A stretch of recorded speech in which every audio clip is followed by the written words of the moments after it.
Buenos días. En esta clase vamos a hablar sobre parasitosis entéricas. Los objetivos de esta clase son tres.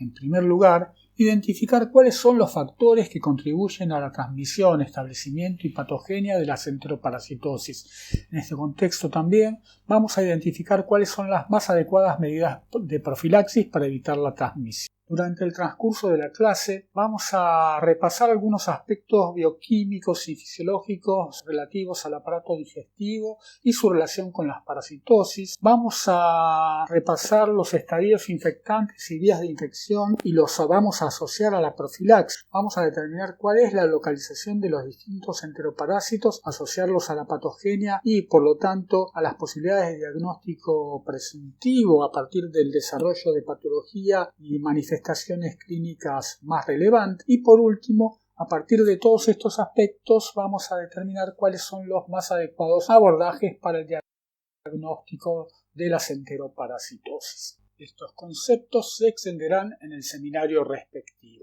En esta diapositiva se señalan las características bioquímicas y físico-químicas del tracto gastrointestinal y vías biliares.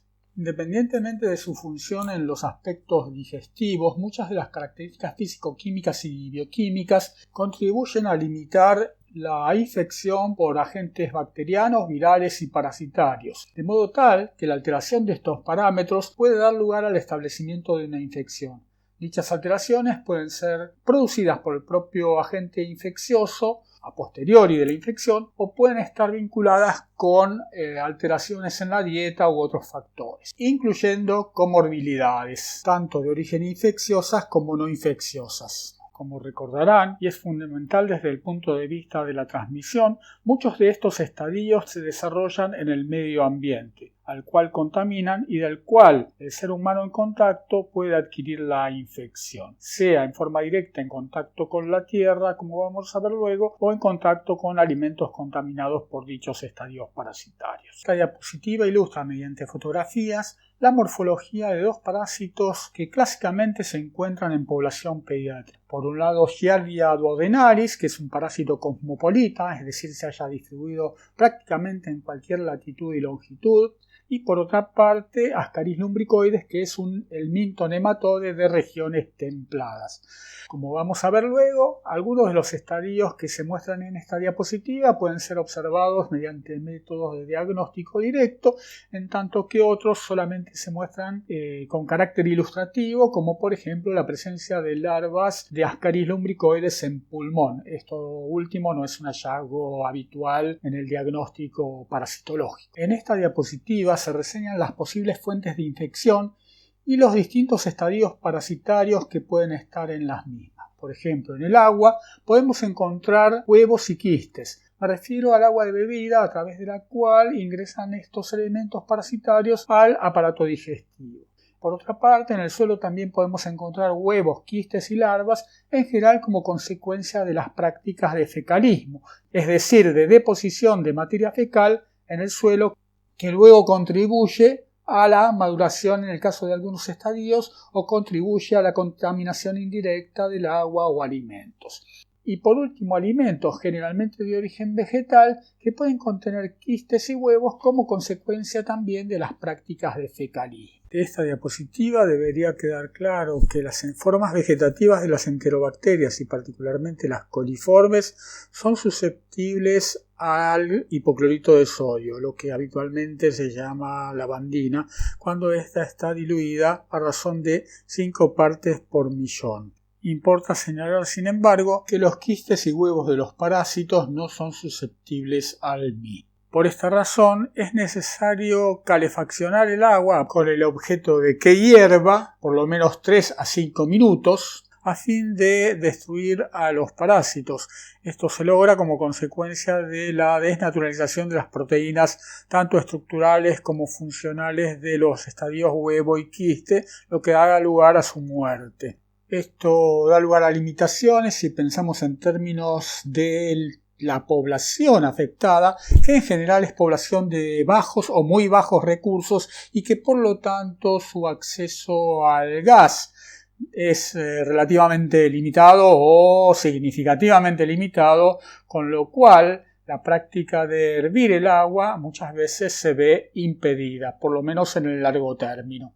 Más allá de la resistencia química, los huevos y quistes de los parásitos tienen una significativa resistencia física. Si pensamos en términos de huevos, por ejemplo, de Ascaris lumbricoides, hay estudios que han demostrado que los mismos pueden permanecer viables a lo largo de alrededor de 5 años cuando la temperatura edáfica, es decir, del suelo, es relativamente templada, es decir, entre los 10 y 20 grados centígrados. De ello surge que es necesario realizar un adecuado diseño de los planes de desparasitación, particularmente de los planes de desparasitación masiva, ya que la interrupción prematura da lugar a la ineficiencia de dichos planes. Por ejemplo, si todavía persisten individuos infectados que pueden eliminar huevos después de los planes de desparasitación, o los planes de desparasitación no perduran suficiente tiempo como para desparasitar a la mayor parte de la población, particularmente pediátrica, o lo que es peor, se suspenden los planes de desparasitación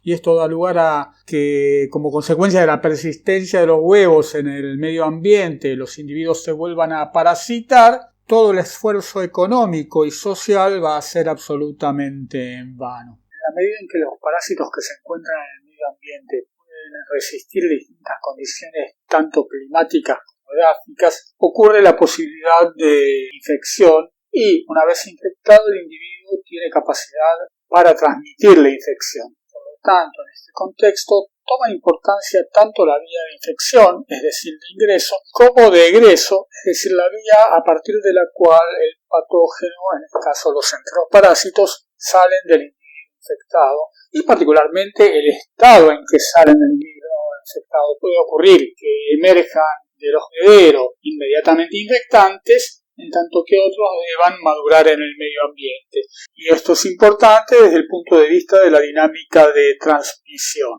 De la misma manera, tener una idea estimativa de la carga ambiental de elementos infectantes, así como de la dosis mínima requerida para que se establezca la infección, puede contribuir a determinar cuáles son las más adecuadas medidas para prevenirlo. Como ejemplo, consideremos la dosis infectante de la mayoría de los protozoarios intestinales, que es de aproximadamente 10 quistes, es decir, 10 quistes son capaces de establecer una infección efectiva. En comparación, se requieren al menos 10.000 veces más unidades formadoras de colonia de Escherichia coli enterotoxigénica para establecer la infección. ¿Es este dato relevante? Por un lado, sí, pareciera que se requieren al menos 10.000 veces más Escherichia coli que parásitos. Sin embargo, si uno tiene en cuenta la carga ambiental, esto da como resultado que Escherichia coli enterotoxigénica tiene una efectividad mucho mayor para establecer la infección. Otro aspecto a considerar desde el punto de vista de la dinámica de transmisión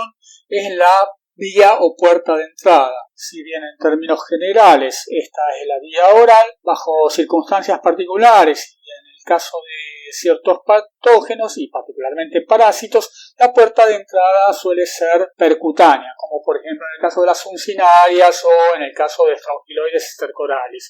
Esto impone al parásito ciertos requisitos para establecer una infección efectiva que termine dando lugar a su localización en el intestino delgado. Es decir, la posibilidad de establecerse en el intestino delgado es claramente más difícil para Strauchiloides stercoralis, que tiene que hacer todo un recorrido extraintestinal, que para otros parásitos que directamente ingresan por vía oral y alcanzan su localización definitiva en el intestino delgado o en el colon de forma directa, tal como ocurre en el caso de los protozoarios intestinales o en el caso de los nematodes o cestodes que no realizan ciclos extraintestinales. A esta altura del curso deberían tener claro que son las características de diseminación y localización de los patógenos lo que determina las consecuencias fisiopatológicas y, como consecuencia de ello, la emergencia de los signos y síntomas clínicos. Por supuesto, también hay que tener en cuenta los propios mecanismos patogénicos de los diversos patógenos y, en el caso que nos compete, de los enteroparásitos.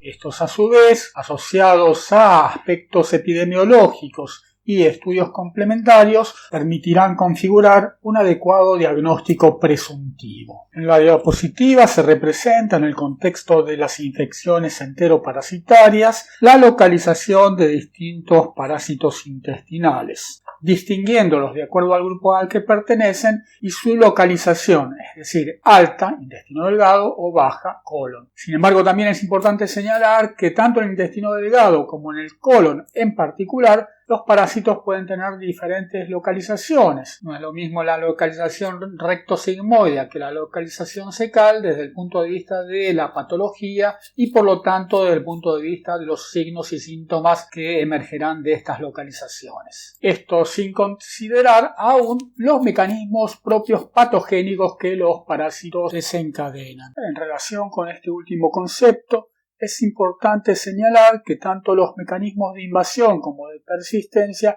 contribuyen a los fenómenos patológicos. En el caso particular de los protozoarios y helmintos intestinales, son importantes dos fases. En primer lugar, el desenquistamiento y la eclosión de los quistes y los huevos de los protozoarios y helmintos respectivamente. Estos fenómenos son inducidos por cambios en el medio interno de los pero no son mecanismos independientes de los puestos en juego por el propio parásito. Es decir, es un mecanismo o son mecanismos activos del parásito. No es como si el hospedero descascarara a los quistes de los protozoarios o a los huevos de los helmintos.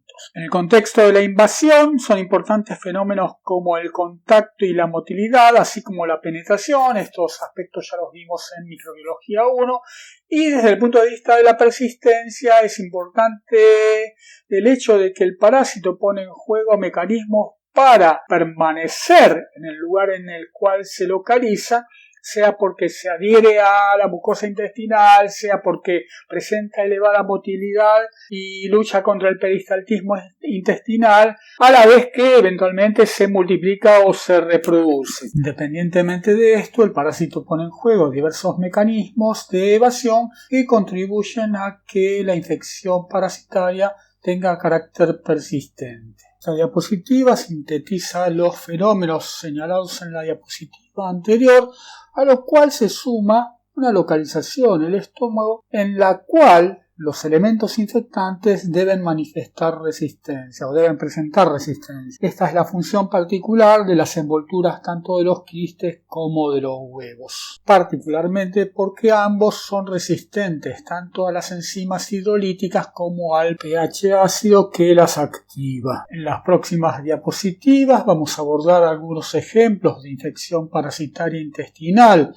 causadas por protozoarios y helmintos, cuáles son los mecanismos patogénicos, cuáles las consecuencias patológicas y a partir de ello qué manifestaciones clínicas preeminentes pueden presentarse y a partir de ahí cómo se encara el diagnóstico presuntivo y por último el diagnóstico de certeza. Aspectos puntuales y más extensos van a ser vertidos en el seminario correspondiente. A partir de ahora vamos a revisar los mecanismos patogénicos que dan lugar a las consecuencias clínico-patológicas asociadas a las infecciones parasitarias intestinales. Por lo general, la masa de materia fecal normal por día es de alrededor de 80 a 270 gramos, lo cual depende de la edad del individuo. Importa mencionar que el signo principal de las infecciones intestinales, sean estas virales, bacterianas o parasitarias, es la diarrea. Desde el punto de vista de sus características, las diarreas pueden ser secretorias, es decir, con un alto contenido acuoso, mal absortivas u osmóticas, asociadas generalmente a la incapacidad de absorción de lípidos complejos o carbohidratos complejos, lo cual les da un aspecto blanquecino y pastoso y maloliente, inflamatorias, aquellas en las cuales se observan por microscopía leucocitos, y por último, mucosanguinolentas, aquellas en las cuales se observa alto contenido de moco, así como eritrocitos aparte de leucocitos. Por último, corresponden mencionar las deposiciones con melena. Estas son estrías de color negro correspondientes a la digestión alta de hemoglobina. En general están asociadas a úlceras gastroduodenales, pero también es relevante considerarlas como diagnóstico diferencial en el caso de las infecciones por uncinarias, ya que en el caso de las uncinarias, dado que la infección es a nivel del intestino delgado, no se observarán eritrocitos, sino generalmente sangre digerida. También importa señalar que el tiempo de evolución orienta sobre la etiología de la infección intestinal.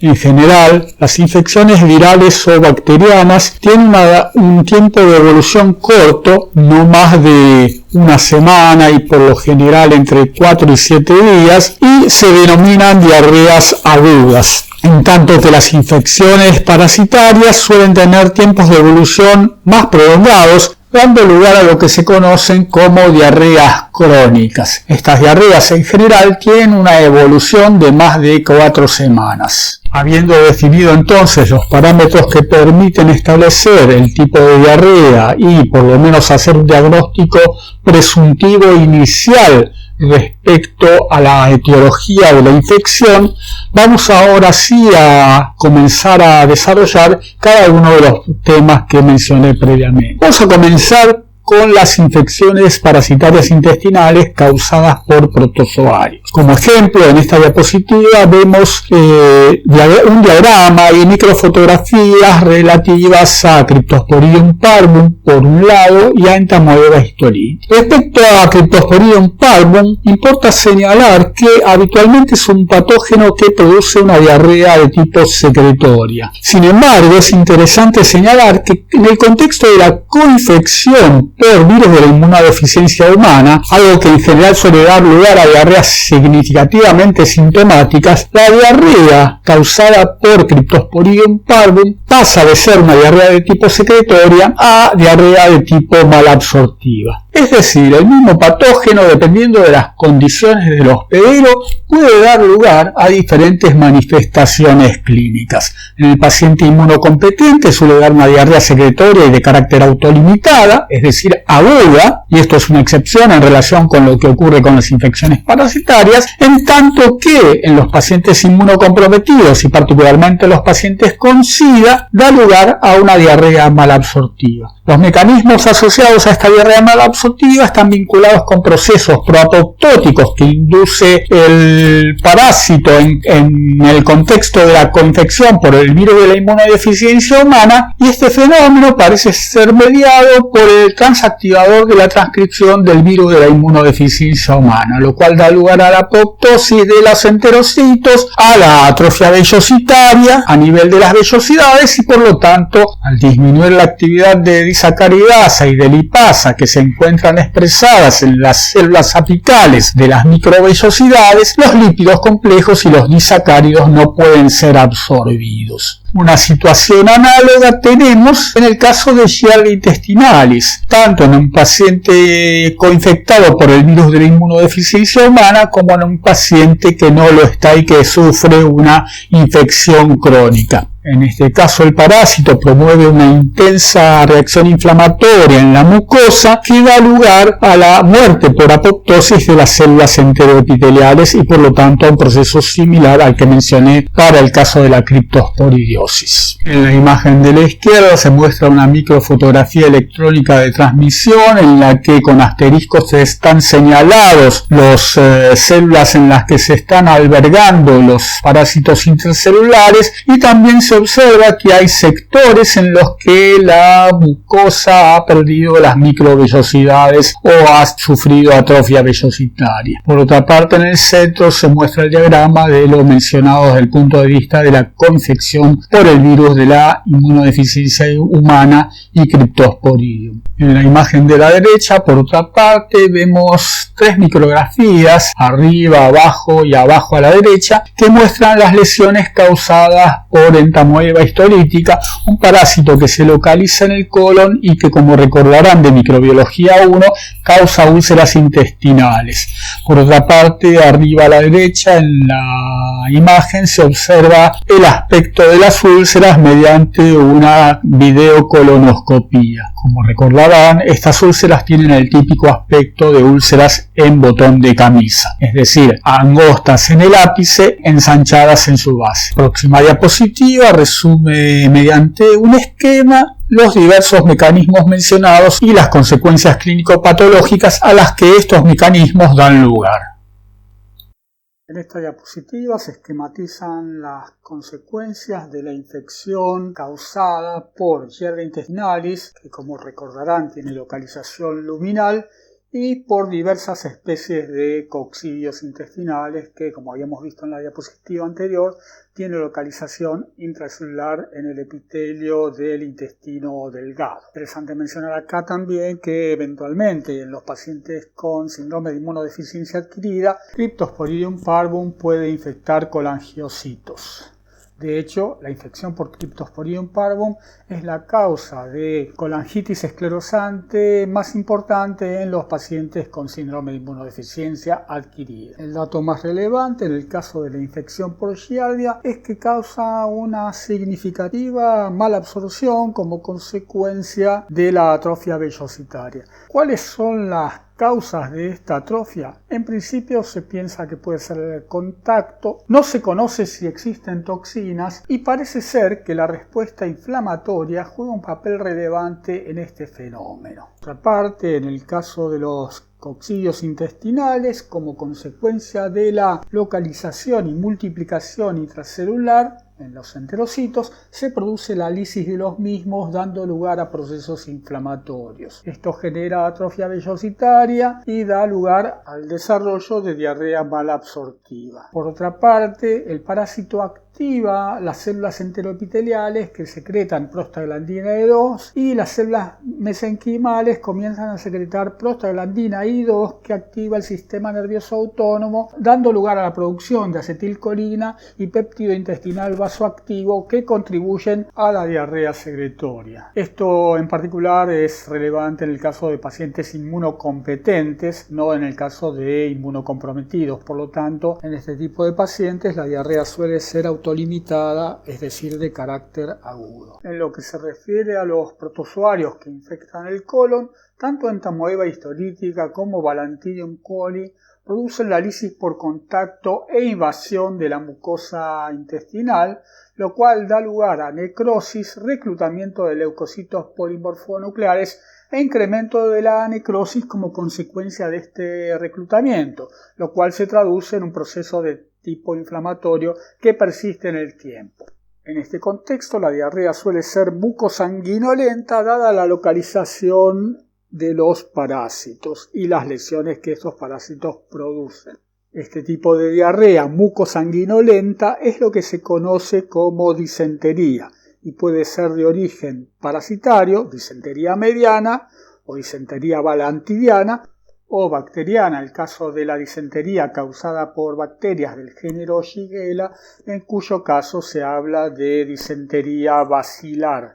Por lo tanto, hay que hacer diagnóstico diferencial entre ambos tipos de infecciones. Al igual que en el caso de los protozoarios, la persistencia de los helmintos juega un papel significativo desde el punto de vista del desarrollo de la patología y en consecuencia de las manifestaciones clínicas que la infección desencadena. Sea el caso de Ascaris lumbricoides, cuya elevada motilidad le permite luchar contra el peristaltismo intestinal, o el de las uncinarias, cuyos elementos bucales cortantes le permiten adherirse a la mucosa intestinal, o el caso de las hembras de Strongyloides stercoralis, que se localizan dentro de la mucosa intestinal, cualquiera de estos mecanismos da lugar a procesos de persistencia que contribuyen al desarrollo de reacciones inflamatorias o fenómenos de tipo irritativo locales, a los cuales se suma claramente el acervo antigénico de estos parásitos que contribuyen al desarrollo de una respuesta de tipo Th2, que es la que va a dar lugar a un incremento significativo del peristaltismo intestinal.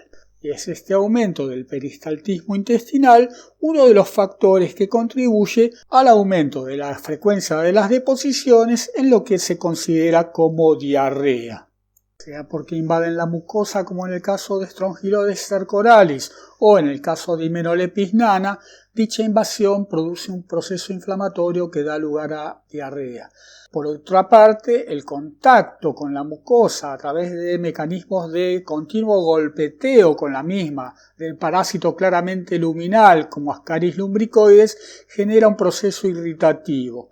Y por último, como mencioné previamente, las uncinarias generan por contacto un fenómeno traumático a partir de la presencia en estos parásitos de placas o dientes cortantes que utilizan para acceder a la submucosa y a los vasos sanguíneos a fin de alimentarse con plasma y eritrocitos. Esto lleva a la necrosis de las células de la mucosa y como consecuencia al reclutamiento de leucocitos polimorfonucleares neutrófilos, entre otras células inflamatorias. Aparte de esto, dicho contacto genera microhemorragias y da lugar a lo que yo había mencionado previamente como melena. Esta diapositiva muestra a la izquierda una micrografía de una sección de microvellosidad intestinal en el intestino delgado, en la que se detectan dos cisticercoides de Hymenopilus nana. Y bien se trata de una microfotografía en blanco y negro, se notan claramente las células correspondientes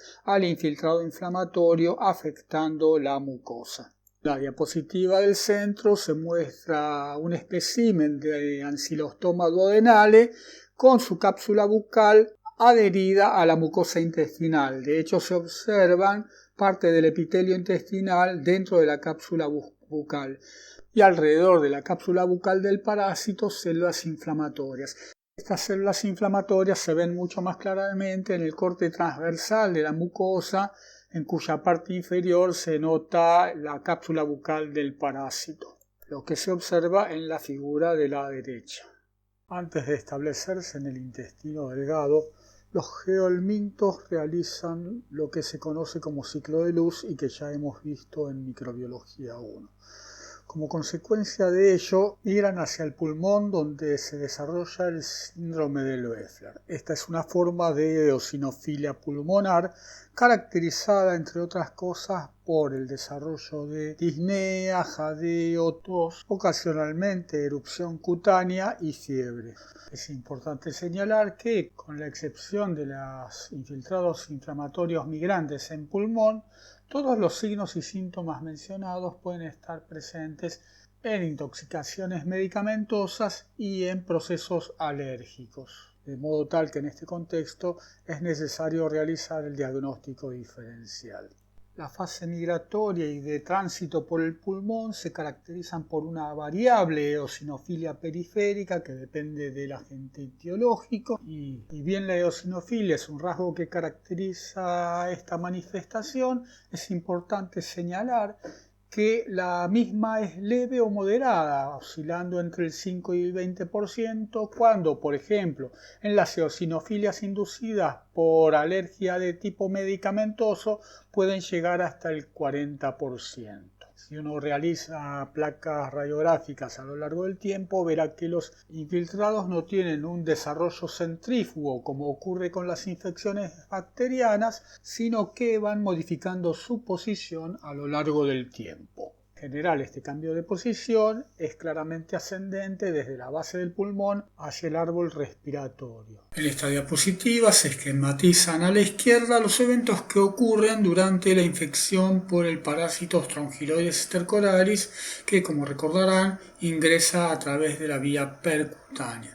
Por otra parte, a la derecha, en la parte superior y media, se señalan los cambios que ocurren a nivel del pulmón como consecuencia de la migración larvaria. Puede observarse claramente que entre el día 0 y 5 de la infección hay un aumento del nivel de infiltrado desde el lóbulo inferior hacia el lóbulo superior derecho del pulmón, lo cual concuerda con el fenómeno de migración hacia el árbol respiratorio desde la base. Por último, la imagen inferior corresponde a una microfotografía del parénquima y un alvéolo pulmonar en el que se observan una larva de strongyloides y un intenso infiltrado inflamatorio de características eosinófilas abarcando todo el parénquima y rodeando la larva. A diferencia de lo que ocurre con los helmintos que habitan en el intestino delgado, particularmente los geohelmintos que se localizan en el colon no realizan un ciclo de migración extraintestinal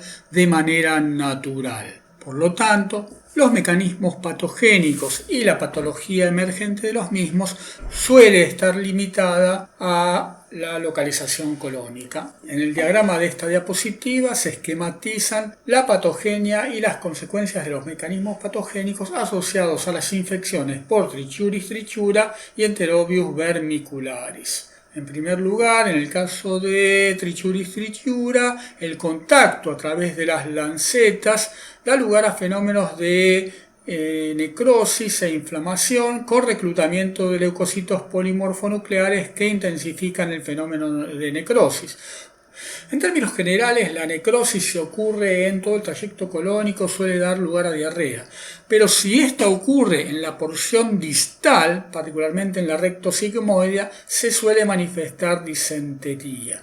Aparte de esto, en infecciones de carácter muy prolongado y como consecuencia de la persistente estimulación de los plexos mientéricos, particularmente en la región rectosigmoidea, puede ocurrir prolapso rectal, que generalmente está asociado también al fenómeno de desnutrición del paciente, siendo ambos fenómenos, la hiperestimulación de los plexos mientéricos y la desnutrición, factores que contribuyen a la relajación de los músculos esfínteres externo e interno, dando lugar al prolapso. Como podemos ver de los ejemplos que mencioné hasta el momento, la infección parasitaria intestinal cursa con un cuadro típico que es la diarrea. Y esta diarrea en general tiene como características el hecho de ser promovida por componentes inflamatorios que se desarrollan al nivel de la mucosa intestinal. Tiene que quedar bien en claro, sin embargo, que esta inflamación que se produce en la mucosa no se traslada necesariamente a la composición de la materia fecal, en el sentido en que una cosa es que ocurra inflamación a nivel de la mucosa y otra cosa es que la diarrea per se considere una diarrea inflamatoria como consecuencia de la presencia en la materia fecal de leucocitos. Esto ocurre solamente en general en las infecciones colónicas por entamoeba historítica y raramente en las infecciones por Trichuris trichura. Un par de diapositivas que siguen vamos a ver que la diarrea no es el único signo o síntoma que puede aparecer en las infecciones causadas por helmintos intestinales, ya que estos, dependiendo de la carga parasitaria o de su tamaño, pueden dar lugar a otras patologías. El ejemplo que vamos a tratar corresponde al Ascaris lumbricoides, ya que este parásito permite entender cuáles son las consecuencias patológicas en función del gran tamaño del parásito, así como de la carga parasitaria. En el esquema de la diapositiva se representa a adultos de Ascaris lumbricoides en el intestino delgado, causando obstrucción y como consecuencia de ello un síndrome de abdomen agudo. ¿Cuáles son las causas para el desarrollo de este cuadro clínico? En primer lugar, el parásito mide entre 10 y 20 centímetros de longitud, dependiendo de si es un macho o una hembra plenamente desarrollados. Unos pocos parásitos de este tamaño no ejercen significativo efecto sobre el lumen intestinal. Sin embargo, en contextos socioeconómicos y ambientales en los cuales pueden ocurrir reinfecciones y particularmente en población pediátrica, la presencia de varias decenas o aún centenas de parásitos en el intestino delgado puede dar lugar a la formación de bolos u ovillos de parásitos que contribuyan a la obstrucción intestinal. Como consecuencia de esto se presenta dolor severo y de tipo cólico a nivel abdominal, sea a la palpación o en forma espontánea. Eventualmente el paciente también puede desarrollar fiebre si como consecuencia del fenómeno obstructivo hay ruptura de la pared intestinal y siembra de la flora bacteriana hacia el peritoneo. Otra consecuencia asociada a la alta carga parasitaria es la migración ectópica. Por ejemplo, Ascaris lumbricoides tiene la capacidad de migrar hacia el ducto de Wilson o al colédoco, como consecuencia de lo cual puede desencadenar pancreatitis o colecistitis respectivamente. Uno de los signos asociados a la obstrucción coledociana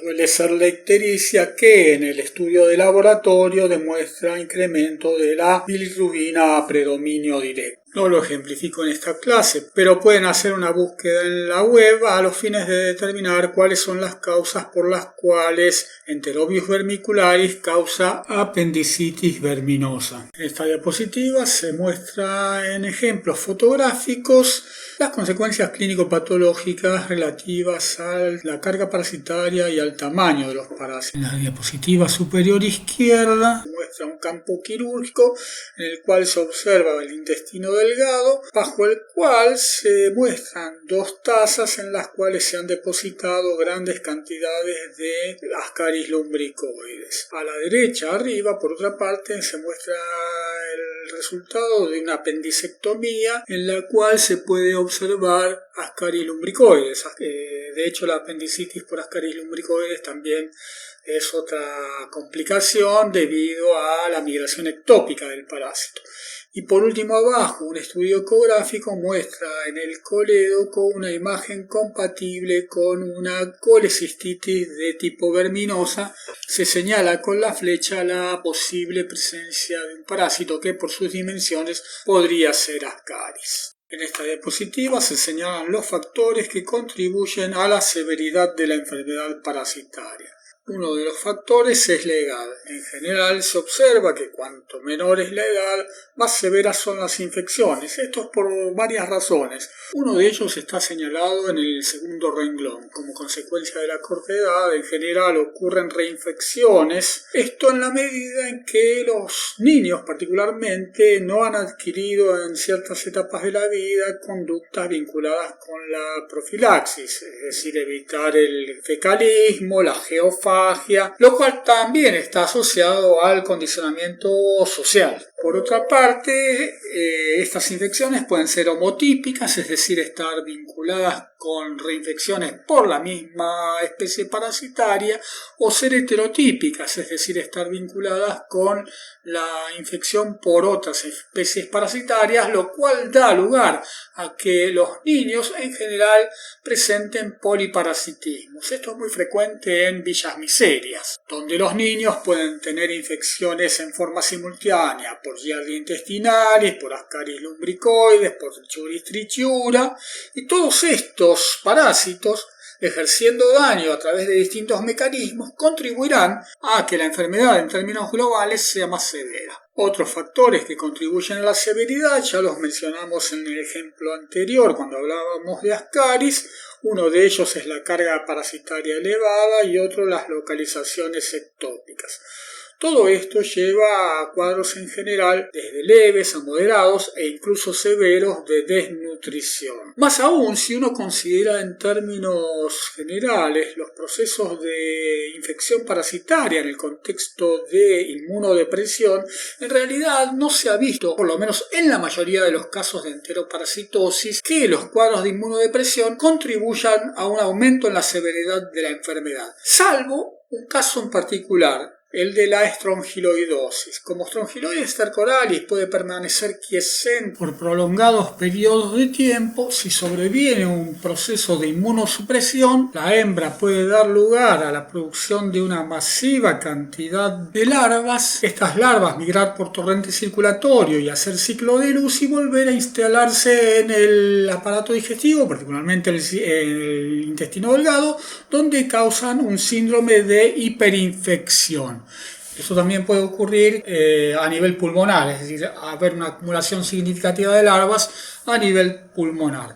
Por otra parte, en otro contexto puede darse lo que se conoce como un proceso de diseminación, en el cual, a diferencia de lo que mencioné precedentemente, las larvas migran ectópicamente por torrente circulatorio a diversos órganos, incluyendo riñón, sistema nervioso central, hígado y diversas otras vísceras, y en el contexto de esa migración arrastran en su cutícula bacterias que provienen del tubo digestivo, por lo cual pueden dar lugar a procesos de sepsis. En la diapositiva se señalan las consecuencias de la enfermedad parasitaria, particularmente en el caso de las progresiones crónicas, algunas de las cuales ya vimos, pero no tratamos el tema de las alteraciones cognitivas o de la debilidad. En primer lugar, las alteraciones cognitivas no son de carácter primario, es decir, los enteroparásitos no afectan el sistema nervioso central per se, sino que están vinculadas esas alteraciones cognitivas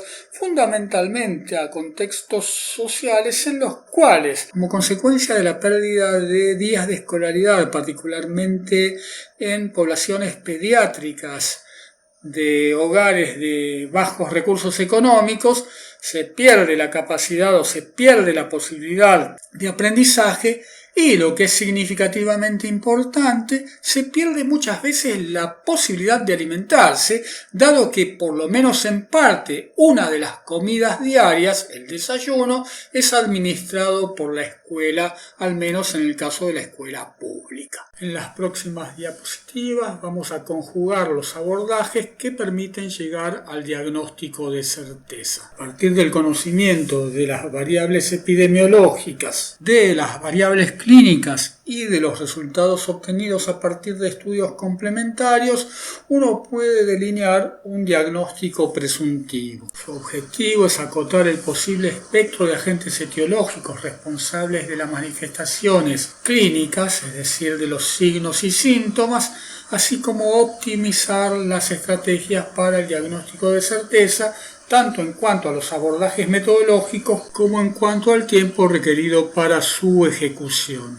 En cuanto a los aspectos epidemiológicos desde el punto de vista del diagnóstico presuntivo de la enteroparasitosis, importa en primer lugar, y dada la endemicidad de muchas de las enfermedades enteroparasitarias, conocer el lugar de origen o de residencia del paciente. En segundo lugar, cuáles son las características de su entorno ambiental, interno, es decir, la casa como el ambiente en el que trabaja, el tipo de alimentos que consume, tanto en cuanto a su calidad, si son vegetales, si son animales, si están adecuadamente cocidos o no, y la fuente de agua, particularmente en lo que respecta a la posibilidad de disponer de agua por red o de agua por bomba, es decir, agua de pozo, dado que dependiendo de la profundidad del pozo, esta puede o no contaminarse con la napa freática. En general se considera que pozos seguros son aquellos que obtienen agua a partir de napas de más de 100 metros de profundidad.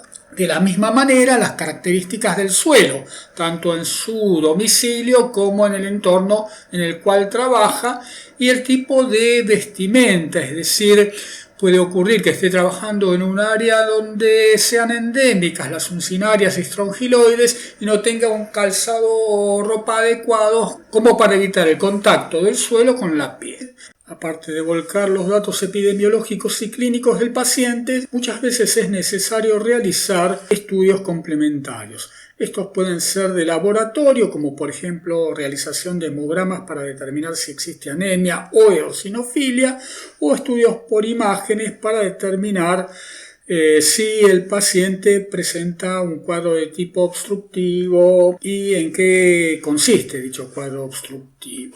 Desde el punto de vista funcional, una de las pruebas más extendidas es la prueba de absorción de la dexilosa. La dexilosa es un monosacárido fácilmente absorbible por el intestino delgado en condiciones íntegras, en tanto que si existen alteraciones su absorción es menor.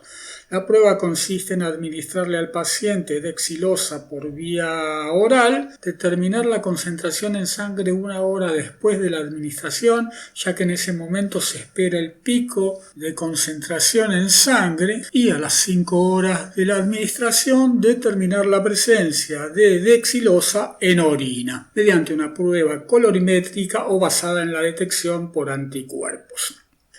Es importante señalar que la prueba requiere la preparación del paciente con un ayuno de frutas de por lo menos 24 horas y un ayuno total de al menos 8 horas.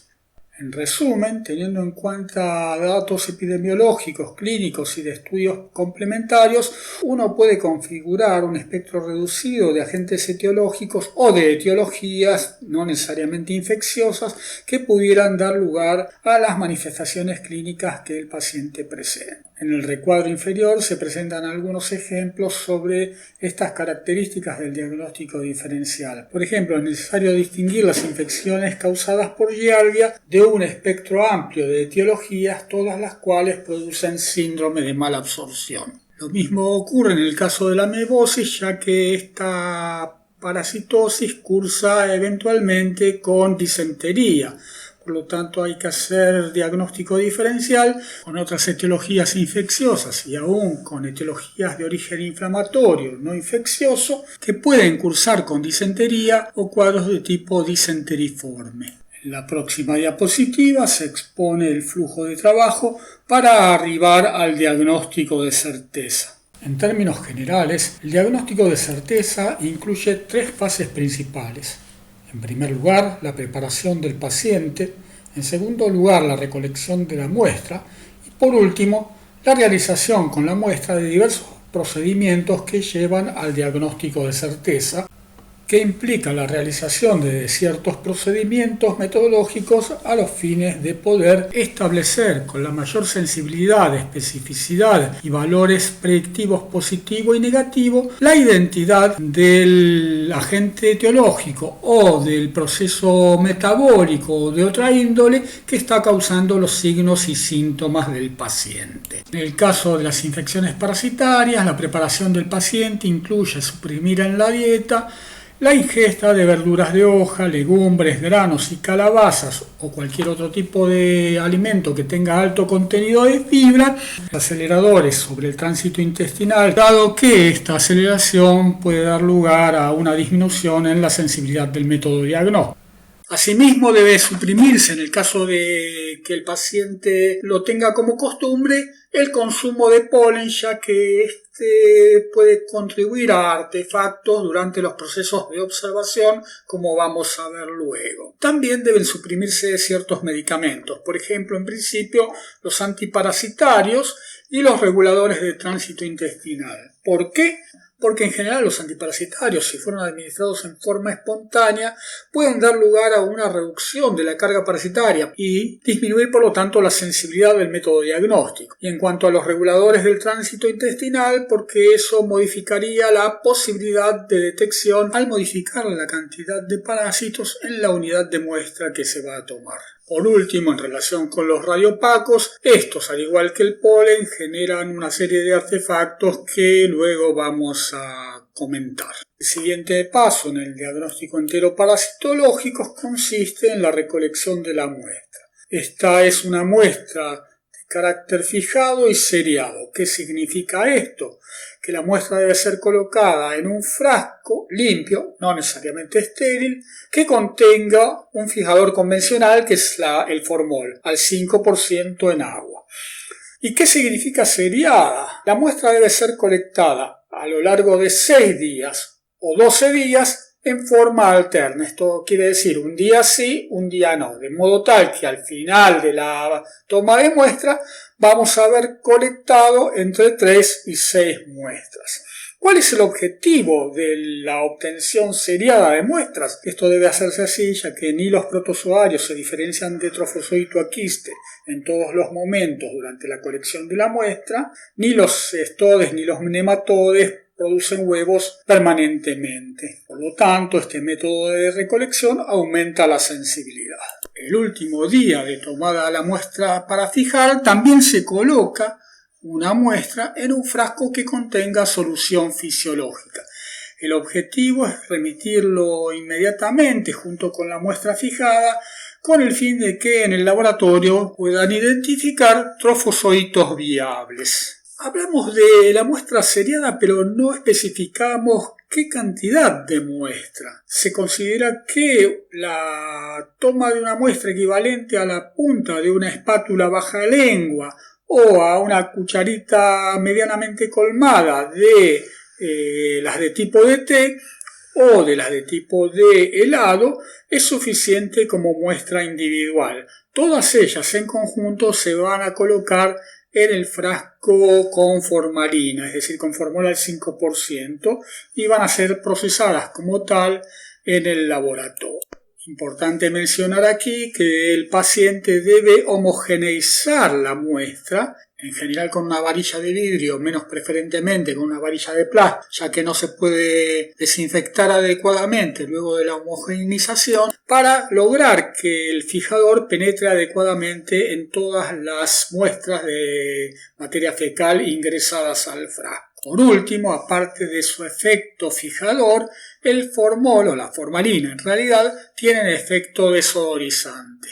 Aparte de los métodos basados en la detección de elementos parasitarios en materia fecal, existen métodos específicos para algunas parasitosis. Por ejemplo, en el caso de la infección por Enterobius vermicularis, no se utilizan muestras de materia fecal, sino que, aprovechando el hecho de que el parásito hembra deposita huevos en las márgenes del ano y estos huevos persisten adheridos en la región perianal por un cierto periodo de tiempo, se puede emplear una cinta de celofán engomada con la cara adhesiva hacia el exterior, adherida a una espátula baja lengua, para pasarla alrededor de la región perianal, para colocarla con su cara adhesiva sobre un portaobjetos, a los fines de realizar la observación. Esto es adecuado para la población pediátrica, pero en el caso de población adulta que tiene pilosidades, lo que se suele emplear es una gasa embebida en solución fisiológica para luego colocarla en un frasco que contenga formol.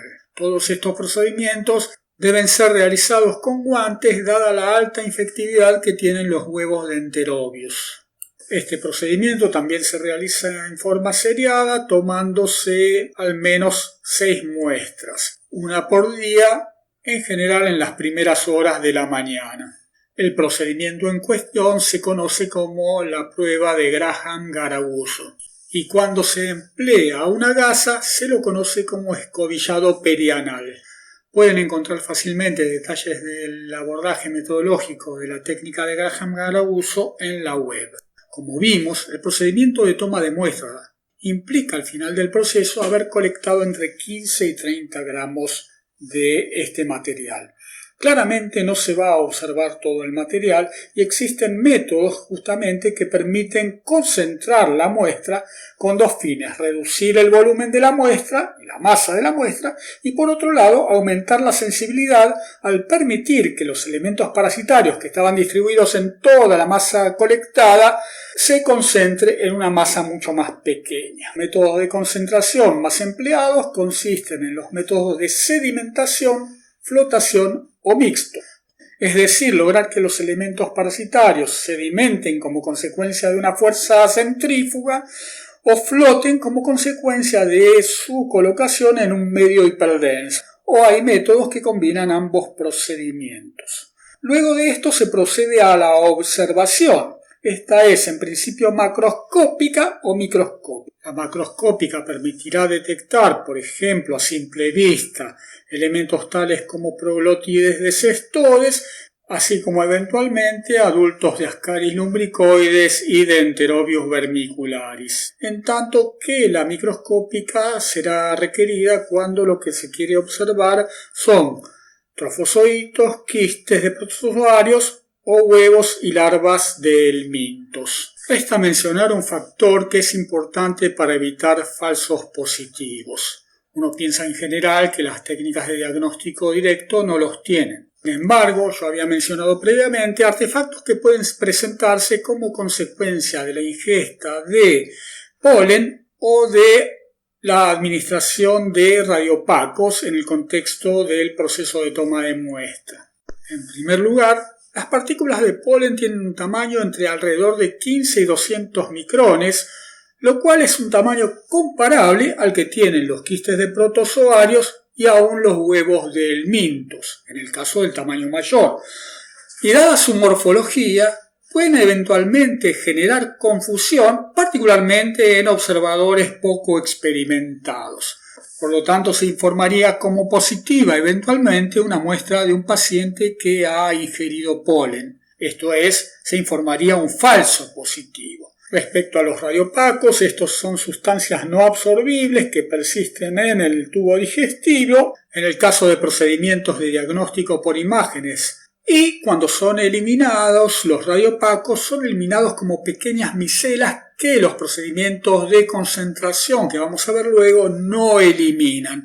Eventualmente, nuevamente, en el caso de un observador no experimentado, ser confundidas en función de su tamaño, atribuyéndoles la identidad de quistes. Obviamente, un observador experimentado no tendría esa confusión, dado que la micela carece de estructura interna, en tanto que en los quistes suele haber núcleos y suele haber restos del citoesqueleto o aún flagelos que claramente un observador experimentado puede distinguir.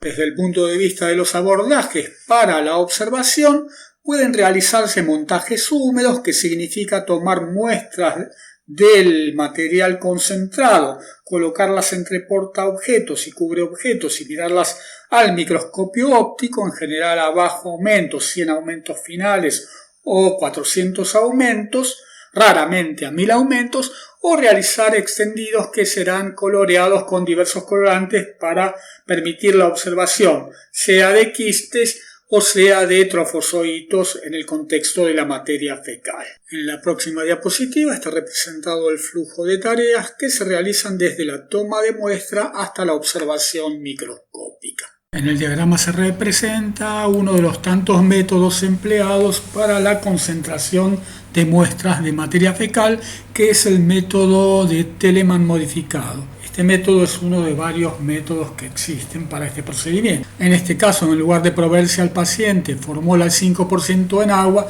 se le provee fórmula al 5% en una solución salina, tal que la densidad final es 1050 gramos por decímetro cúbico.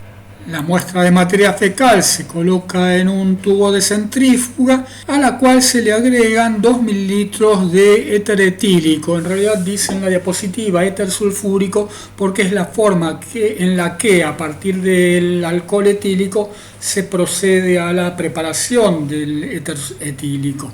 Se centrifuga a cierta velocidad durante un corto tiempo y se forman, como se observa en la imagen de la derecha, 4 capas. La capa inferior contiene restos de materia fecal y la mayor parte de los elementos parasitarios. Luego se encuentra la fase acuosa. En la fase intermedia se encuentran los lípidos y la mayor parte de la bilirrubina concentrada, y en la parte superior la fase del éter etílico, que contiene también gran cantidad de bilirrubina y toma desde tener un color claro, transparente, a un color amarillento. Se extraen cuidadosamente todas las fases por encima del sedimento para evitar el remezclado y se coloca una pequeña gota del sedimento entre portaobjetos y cubreobjetos para su observación microscópica. En esta última diapositiva, a modo de resumen y conclusiones, se presenta un punteado de los temas que tratamos en la clase. Nada más por el momento, muchas gracias, hasta la próxima.